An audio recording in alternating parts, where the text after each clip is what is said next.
biri nnyo tugenda kubanga tubyogerako kati katutandike programu y'eggulo kye yakoze State House meeting zonna tezaatudde.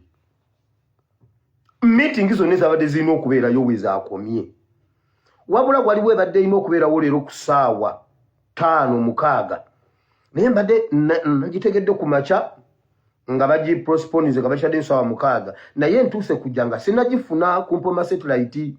Ebadde irina okubeeramu Katikkiro olw'ebigambo bye naleese eggulo bye nabannyonnyodde byonna nga bwe nabibannyonnyodde. In fact nyina verse gye naleese y'eggulo gye nabadde nnina obbawa mu intro y'eggulo. Omusajja yagamba Museveni ensonga lwaki twagala endiga eno enkulu mu ndiga. N'amugamba ente ezibirimu endiga tezikubwa ggulu. Omusajja yabadde abannyonnyola obukulu bw'endiga, yali abannyonnyola obukulu bw'endiga, obukulu bw'omwana gw'endiga. Na omusamize n'abagamba endiga ezirimu ente ezirimu endiga n'okwata endiga emu oba 2 oba 3 n'ozirundira mu nte 400 eggulu laddu tesobola kukuba nte ezo. Byebyo nno ebibeera mu ssetteeserezo w'abakulu nga batuddemuuko mu kaffejje boogera ku bigenda mu maaso mu ggwanga. Bangi babadde beesansa baganga bagamba nti omutaka Lwomwa yattibwa ab'ekika ky'endiga olw'entalo eziri munda mu kibiina. Bakugamba nti meeting eyabadde etudde ebaddemu n'omukulu Katikkiro. Kikulaga ki? Nti baali boogera ku byaliwo nga basala amagezi babijje batya ku mimwa gya bannayuganda mubyerabire mubiveeko muleme kubyogererako ddala. Nga n'owekitiibwa Katikkiro waba ayogerako eri abantu twawulira sipiiki ye ku lumbe yali ng'agenza okukubagiza abafiirwa. Akivuga akijja ku Mwami Museveni mugambe nti abamusse babadde bandiga era ng'ensonga ezimukubya za kika kya ndiga. Naye nga twebuuzemu nti ab'endiga abantu ba bulijjo emmundu baazijjawa. Ani avunaanyizibwa ku mmundu mu ggwanga Uganda? Bw'olaba obutemu bwonna obulimu emmundu nga tonanenya nti ani akikoze, sookera ku gavumenti weebuuze nti emmundu eyo yafulumya etya okutuuka mu mikono gy'abo abakoze ekikolwa ekyo. Kubanga gavumenti yakuno evunaanyizibwa ku buli mmundu yonna yonna. Kazibe emmundu eza bulijjo entono zipisito, kazibeere emmundu ennene ezivunaanyizibwako kubanga eba ezimanyi era ziri registered. Omuntu wa bulijjo watuukira okugifuna kitegeeza bane missioni nga baamutumye olukulupange okusaanyaawo oyo gwe baba baagala amalirize. Kati nno omukulu babadde mu meeting nga ndowooza baagala kumuwa akasiimo ke olw'eddima eddene lye yakolera abakulu bano.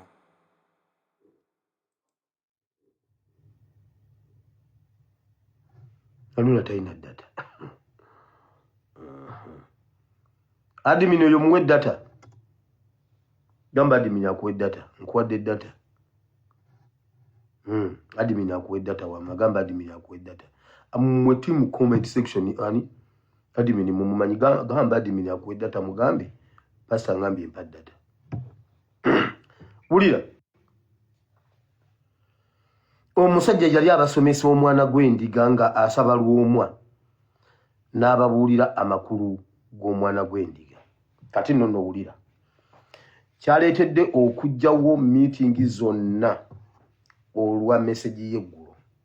Gavumenti eri kubiko kujju, waliwo ebintu bingi nnyo biri mu gavumenti. Nkugambye olutalo luli mu nsi ey'omwoyo mu ggwanga Uganda. Abasabye mwongere okusaba. Abasabye mwongere okusaba. Mwongere okusaba. Kituufu we twandibadde tuli si we tuli. Naye ate ne we twatandikira si we tuli. So tukkiriza Katonda nti step by step atutwala mu maaso. Tusigale nga tukola bye tulina okukola, tujja kutuuka, tujja kugguka, mwe temuggyako kigere. Eyo nvuddeyo.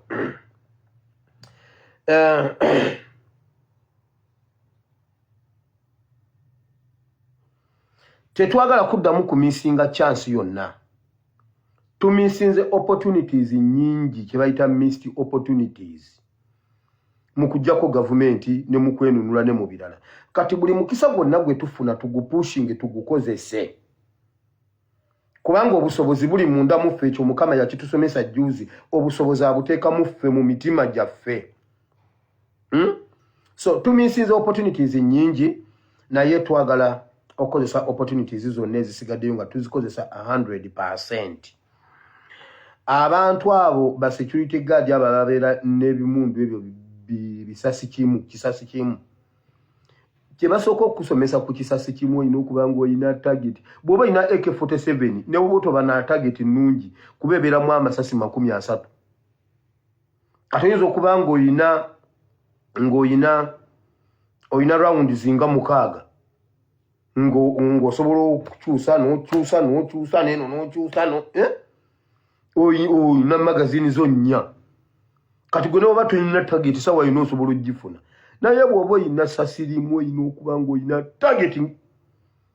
ng'olina target.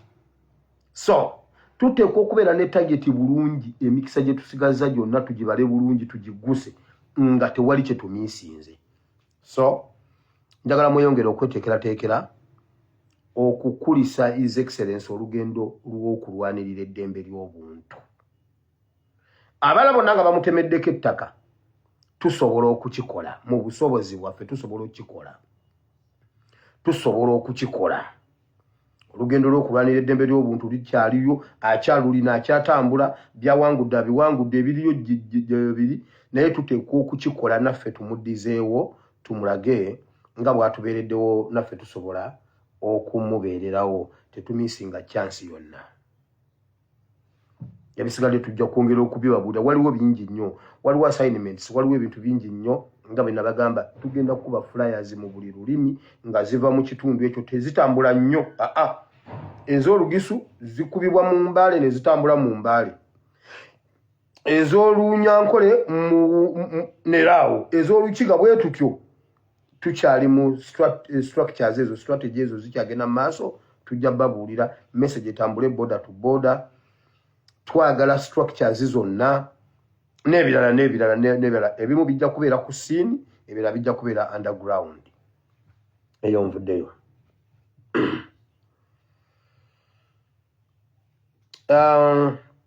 Ekiri e Busoga, oluvannyuma lw'akatambi k'oli omuwala akatambula ng'agamba nti nno e Busoga balinayo omulangira gwe balinda gwe bajja okutwala, ne Busoga eri ku bikukujju.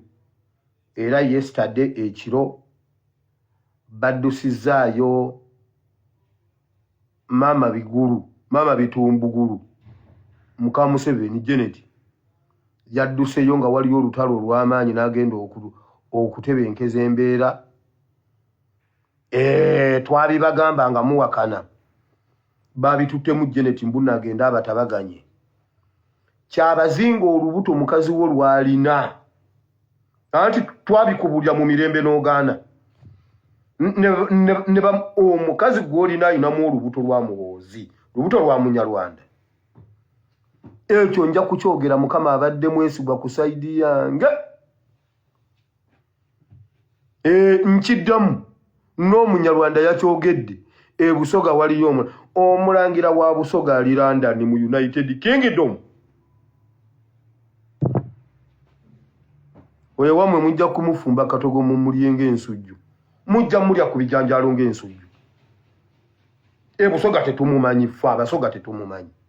Oyo mwana wa muhoozi nakyogera, nja kukyogera paka ku ssaawa esembayo, mbabuulidde.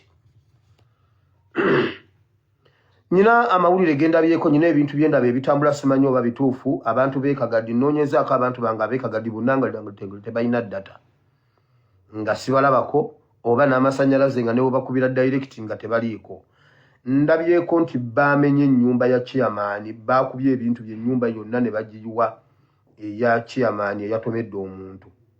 Ekyo bwe muba mwakikoze, buli owa dipo alina dipo ya soda ekagadi gulawo owe buli muntu ayitawo omuwe soda. Bwe baba nga bakikoze kituufu, ompe bbiiru, nze nja kusasula. Senga tukola bwe tutyo ne bakuba lw'omu amasasi ne tubagoba ne tubatta, n'atomera omuntu ne tuyiwa ennyumba ye. Abanyarwanda bajja kukugwa mu Uganda, n'akola ekintu ne tutemaatemente. Yes, ne tumulumba ne tumuddiza kyatukoze ne tumuddiza mu full swing. Senga kyaggwa dda. Naye bamubanga mwakikoze abantu beekagadi, kagadi muhororo manyiyo, nabasomesa. nasomesanga wali ekyamutunzi kuliva muzizi political education and CRE munerabidde nkomewo munzalawa wamamwe munzalawa mumwe mumanyi kindi abaana bayita CRE ne political education mu biseera byange ebyo biseera nali mata temundaba okusenya enviiri nali mata naye abekagadi bwe muba mwakikoze mukama bawo omukisa bano abasajja kye batukola tukibaddize mu full swing. Bayibuli egamba omuntu addizibwa ekisuukundiddwa ekikkatiddwa ate nga kyamuyiika. So ekyo temukyerabire ekyawandiikibwa mukikwate buli muntu tumuddize ng'okukola kwe bwe kuli. Ennyumba baagikoonye very good. Nyina wano muwala wange wamma oweeyo gwe muwala jangu wano gundi ombuulire. Medias jangu otubuulire kituufu ennyumba baagiyiye nyina wano student wange mulamba oba osaaga. So byebyo okusooka byonna njagala kwebaza Katonda obudde bubadde buwungerera ne tujja tugwa ku mawulire amatuufu amalungi. Njagala kwebaza Katonda olwa social media n'olwammwe bannayuganda.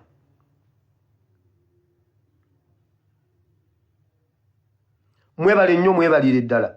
Naye njagala okwebaza ba Twitter warriors. Gwe kakwenza sikutumidde nsense busennamye bulaami. Spire Sentongo, General Masaba, mwenna ba Twitter warriors. Uganda is bleeding. Be nice. UK. Joe. Group mwe. Abantu ababo. Exhibition group. Banange mwebali nnyo mwebalire ddala. Omanyite twabagamba social media ffe tuyina amawulire amatuufu. His Excellency lwe yali e London, is it His Excellency lwe yali e London? Mama wange Morini owa skin care bali bamuliddemu amaaso ku lwange. Mbuno go sponsoringa programu ya ASP. Omwana najja ayogera ku Mpuuga. Goyongera ku sponsoringa obulimba bw'oyo omwana tukulyemu amaaso. Alina obukakafu. Mama Demi Kiza nakuddamu Demi Kiza ye yamuyimira mu maaso ne group yonna nga bwe yali. Ne bambulya ne nkubira Mama Demi Kiza. I respect her. Be batusoka ku social media wano. Era twayogera akaffe kaaba ne mugamba Mama Demi. Oyine namba yange. Ate Mama Morini y'omwagazaaki. Nangamba yes. Tuwa obukakafu nga Mpuuga akikola kati Mpuuga akkiriza yakikola. Okyamanja obukakafu maama. Kati owulira otya nga Mpuuga akkiriza nti mubbi. Recently, London ne wabeerayo omukolo simanyi gwali gwaki. Abakyala nga baabo ne mutambula ne mugenda n'eccupa z'omwenge ne mutandika okunywerako omwenge. Mbunze ne lumbuye. Mbuno twakuba Mpuuga. Ate nga tetwasoma tusobola okukola Mpuuga byakoze. Tuleeta obukakafu. Leeta obukakafu. Buli sawa tugamba simanyi mu State House. Baleeta obukakafu. Byonna ne mbifuna. Mu butambi. Ne mbasiriikirira ze nakoowa entalo. Kati Mpuuga akkiriza mubbi. Omu ku mmwe abadde afuna gundi 8 simanyi paundi simanyi euro 8 buli mwezi nkumanyi naawe ne bwozifuna nzimanyi weewaawo. Obadde ofuna 8 buli mwezi okudifendinga Mpuuga nga ziva Kampala nzimanyi nasirika. Mpuuga akkiriza nti mubbi. Weebale nnyo Nuupu.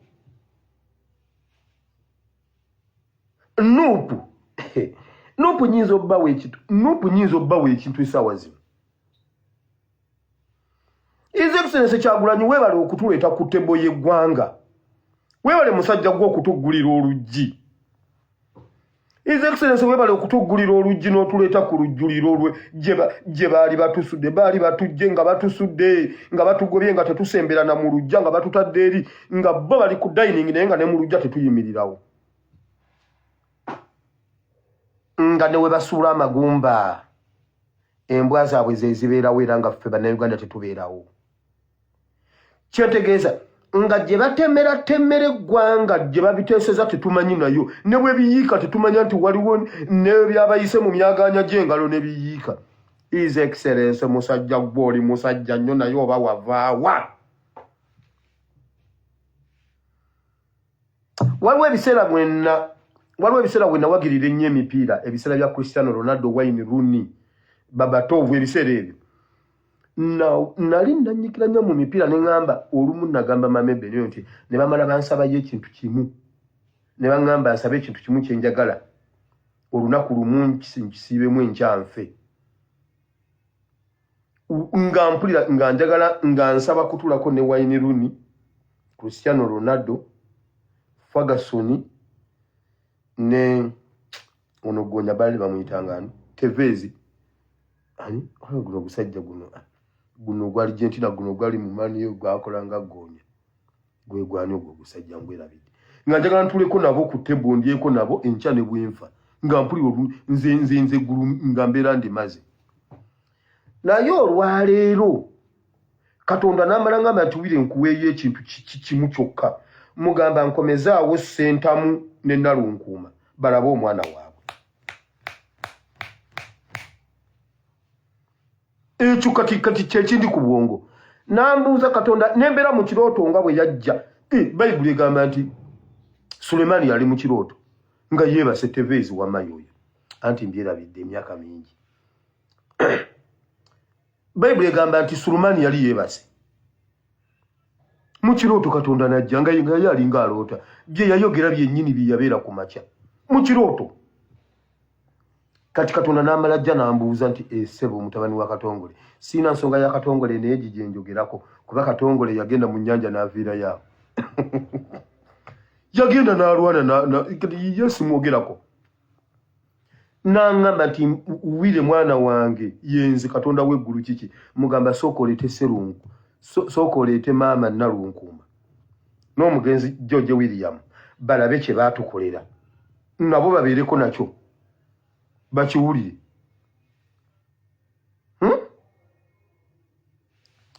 Supiika baagaana rediyo zonna okwogera ku bintu bino nga bimaze okufuluma ku social media. Tetulina kye twetaaza TV, tetulina kye twetaaza zi rediyo zaabwe. Nze gwe mulaba wano bamuyita an entrepreneur. Yeah. Yes, I have a media house called the ASP Asimowire Bible and Politics. I can employ the people. Yes, owakana.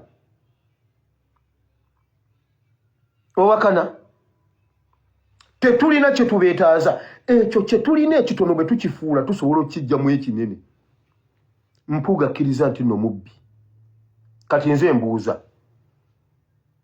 Abedi Bwanika watugamba oyo Buganda ye yamuteekateeka. Owekitiibwa Mulwanya Mulise Mwogere ye yamututeekerateekera. Buganda mwebale tuteekerateekera babbi. Buganda mwebale tuteekerateekera babbi. Kati bannayuganda tuve ku Mpuuga. Kati Mpuuga afuuse mujulizi waffe government kuba ffe government. Mpuuga afuuse mujulizi waffe kati alumiriza supiika. Kati tugende ku supiika. Supiika must go. Yes, Speaker must go.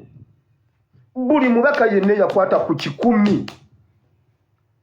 Ababaka abavaawo mu Masaka bonna basaana ku screeninga. Waliwo omu abadde atuvuma. Waliwo omu abadde agamba mbuno okwogera ku Mpuuga tuli bakyamu. Kati atandise okuvayo okuba Mpuuga alina gwa defendinga. Naye tumuleete ku table. Nze nakoowa entalo. Nkugambye bonna bajje abantu aba DP Buloko mugirete je ku table tugiscreening bayite muddamula. Ani yasoma akatabo k'abatulege olusozi lw'abatulege lwali luyina Ddamula. Oyina kye weeganye si gwe wakikoze tugende mu Ddamula. Ganywera baali bamuyisa mu Ddamula muganda wange. Ddamula Ganywera yayogera ebigambo Ganywera ng'agaana okugenda mu Ddamula. Tuyite mu Ddamula. Ani yasoma olusozi lw'abatulege ndala lusoma 2:2:3:4. Ndujjukira bulungi so okugira mu lwonna bawakikabu baani bonna abalongo bonna mbijjukira Saabatulege kuba nze nali Saabatulege. Mu muzannyo ogwo okusomero nze nali Saabatulege kati ndumanyi. Ate nomunenga Mama Eben ye yali muka Saabatulege ne haddaye. Mama Eben wamma nkutumidde. Mama Eben ye yali muka Saabatulege. Era kye mujjako kiri kubanga mu muzannyo ogwo maama wa muka Saabatulege yafa azaala. Ekyo kyo nensooka nenkimenyawo. Ojja kuzaala nga Abayisirayiri mu linnya lya Yesu. Obwagula bwaguzinga mbwa kati nga nze onkubira. Kiwedde. Kiwedde. Kale ddayo ewaka. Era n'ekyo nakyo kiwedde mu linnya lya Yesu. Ate gwe Kaweke ali mu kagenda ne banne gwe va mu ebyo. Kaweke ali eri mu patirisi kagenda ne banne siriso be batulege obadde kinaawe.